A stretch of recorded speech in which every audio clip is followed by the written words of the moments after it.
So it's inexplicable that this grand jury could not return a single charge. This grand jury couldn't return a charge for assault. This grand jury couldn't return a charge for involuntary manslaughter. This grand jury couldn't return a charge for criminally negligent homicide. This grand jury couldn't return a charge for reckless endangerment of human life. This grand jury couldn't even see fit to charge this officer with a misdemeanor. What more does America need to see? I'm struggling because I'm also a father of two young African-American boys, and I don't know what to say to them about what's happening in this country right now. We're better than this as a country.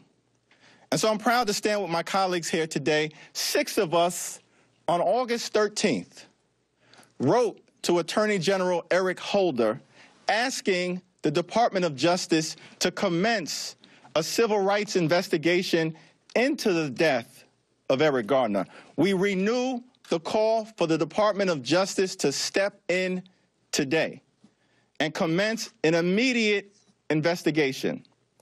The family of Eric Garner deserves justice, but we've got a problem that America has to confront. We can't run away from this problem any further.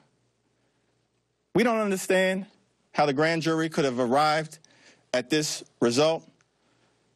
That is why we want the Department of Justice to move forward with a full and a fair and a comprehensive investigation so we can get to the truth of what happened and so that there can be some accountability for the death of Eric Garner.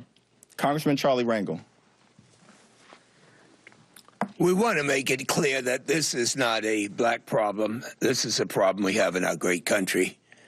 The cancer of racial prejudice is a carryover from the symptoms of slavery.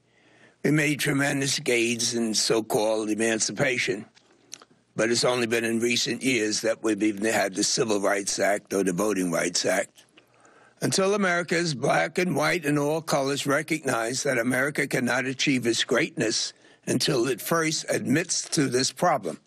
It's not New York, Staten Island, it's not Ferguson. It's a total feeling that people are raised to have indifference about people of color, especially black men of color, especially young black men of color. And that is why the national effort by the Department of Justice is so important, because they have statistics to show a young black guy has a 21% higher rate than a white guy of getting killed. These things have to be brought together. We have to acknowledge that we have a problem, and we have to work on it. The second thing is what Congressman Jeffries has said. You don't have to be a lawyer or an ex-prosecutor to know a human being was killed. He was surrounded by policemen. No one else touched him. And the grand jury did not say that he committed suicide. They didn't say what happened. That's why it's important that the district attorney has an obligation to bring the facts to New Yorkers and the American people to see how they could have possibly stretched their imagination to reach that decision. And more importantly, to find out which side was the district attorney on. Was he seeking truth and justice in terms of the homicide? Or was he there to protect those people that were charged, at least in the hearts of many, to have a homicide? And so I cannot find a bright side to this this terrible situation. But I do know one thing. Until we face up for what it is, until we recognize that not having a black president has resolved the problem at all, until we know that minorities being elected to local, state, and federal offices is not a resolution of the problem, until we recognize that the color of one's skin depends on how their future lives are going to be or whether or not they're going to live at all, So I do hope that the Department of Justice gives Americans an opportunity to take this cancer and cut it out once and for all. Congressman Jose Serrano.